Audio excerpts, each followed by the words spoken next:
अगर आप पहले 8 लाख रुपए कमाते थे तो आपको कितना टैक्स लगता था? आपको 30,000 रुपए टैक्स लगता था। अच्छा, ओके, 8 लाख रुपए 8 एनुअल लाख इनकम रुपए। पे। अब अगर आप 8 लाख रुपए कमाएंगे तो आपको 1 रुपया भी टैक्स नहीं देना पड़ेगा, यानी कि 30,000 रुपए नेट आपके सेव हो गए। सेकंड स्लैब अगर हम 10 लाख रुपए का पकड़ते हैं तो पहले 10 लाख रुपए पे आपको 50,000 रुपए टैक्स देना पड़ता था, जो कि अब आपका टैक्स जीरो है।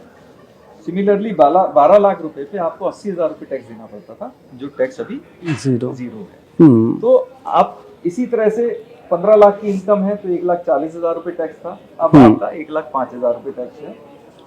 तो अगर हम देखेंगे तो बहुत बचत होने जा रही है। बिल्कुल। अब इसमें एक सवाल उठता है कि ये किया क्यों गया?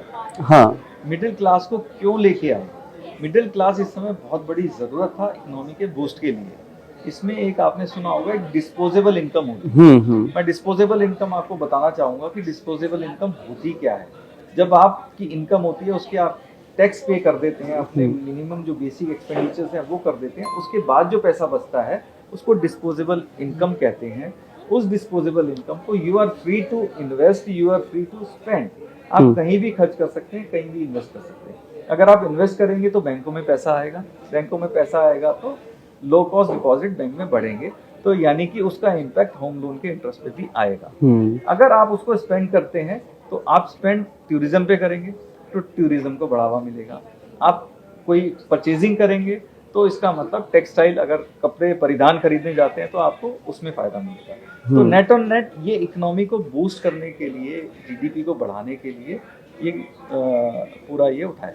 और टीडीएस को लेकर भी कुछ है अनाउंसमेंट इसमें? टीडीएस को लेके टीडीएस डिडक्शन की अगर हम बात करें तो पहले अगर आपकी रेंटल इनकम थी तो रेंटल इनकम अगर 2,40,000 रुपए से ऊपर की रेंटल इनकम थी तो उस पर टीडीएस कटता था।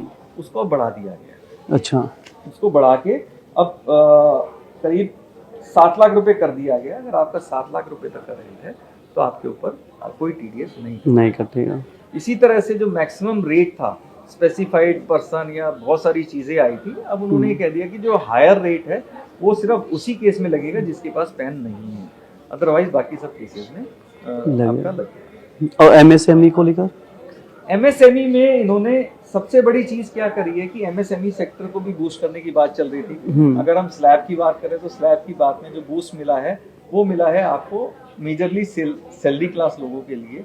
अगर हम एमएसएमई की बात करें तो छोटे बिजनेसमैन थे, उनके दायरे को बढ़ा दिया गया। अच्छा, जैसे पहले माइक्रो लेवल था, माइक्रो लेवल आपका पहले मतलब जो लिमिट थी उसको डबल कर दिया गया। मैं आपको एग्जैक्टली देख के बताता हूँ। हाँ, अच्छा, लिमिट को ही सीधा डबल किया गया है इसमें, एमएसएमई कर में दिया है और इन्वेस्टमेंट को डबल कर दिया गया है।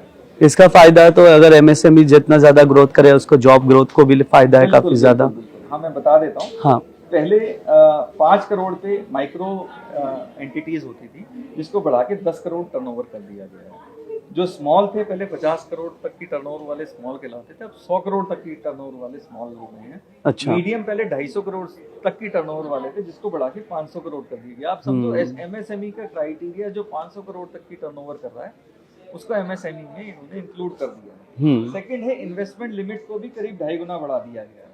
माइक्रो कंपनीज में अगर आपकी इन्वेस्टमेंट 1 करोड़ थी उसको बढ़ा के अब 2.5 करोड़ कर दिया गया है। इसी तरह से स्मॉल में 10 करोड़ को बढ़ा के 25 करोड़ कर दिया गया है और मीडियम को 50 करोड़ से बढ़ा के 125 करोड़ कर दिया गया है। इसके अलावा क्रेडिट गारंटी भी एनहांस कर दी गई है तीनों पे रिस्पेक्टिवली। तो एक बहुत बड़ा बूस्ट माइक्रो एमएसएमई सेक्टर को दिया है।